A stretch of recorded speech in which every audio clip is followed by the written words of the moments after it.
உள்ள மாற்றுத்திறனாளி வீரர்கள்லாம் ப்ராக்டிஸ் பண்ணிட்டு இருக்காங்க. இது வந்து இந்தியாவிலே ஃபர்ஸ்ட் டைம் இது மாதிரி முதலமைச்சர் அறிவிச்சாரு. நாங்கள் அதை செயல்படுத்தியிருக்கிறோம். 5 மாவட்டங்களில் இது மாதிரி திறந்துருக்கிறோம். மாற்றுத்திறனாளி வீரர்கள் மிகவும் மகிழ்ச்சியாக அவங்க வந்து பயிற்சி எடுக்கிறதுக்கு ஒரு இந்தியாவுக்கே ஒரு எடுத்துக்காட்டான ஒரு விஷயம். என்னை விட அங்கே இருக்கக்கூடிய மாற்றுத்திறனாளி வீரர்களை போய் நீங்கள் கேட்டிங்கன்னா அவங்களுக்கு இது எவ்வளோ பயனுள்ளதாக இருக்குது அப்படின்னு தெரியும்.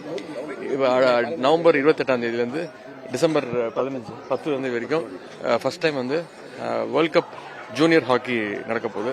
கிட்டத்தட்ட 28 டீம் 29 டீம் வந்து பார்ட்டிசிபேட் பண்ண போறாங்க.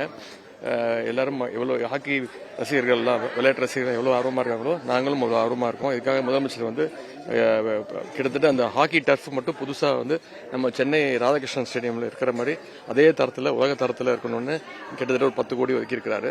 இந்த நிகழ்ச்சி நடத்துறதுக்கு மட்டும் கிட்டத்தட்ட 100 கோடி ரூபாய் ஒதுக்கியிருக்கிறாரு. புதுசாக கேலரி உருவா போகுது, பல்வேறு வசதிகள் இங்கே வரப்போகுது. இங்கே இருக்கக்கூடிய தென் தமிழகத்தில் இருக்கக்கூடிய அனைத்து ஹாக்கி வீரர்களுக்கும் இது ஒரு நல்ல அவங்க பயிற்சி எடுக்கிறதுக்கான ஒரு சிறந்த காலமாக இருக்கும். நீ அவங்ககிட்ட தான் கேட்கணும்.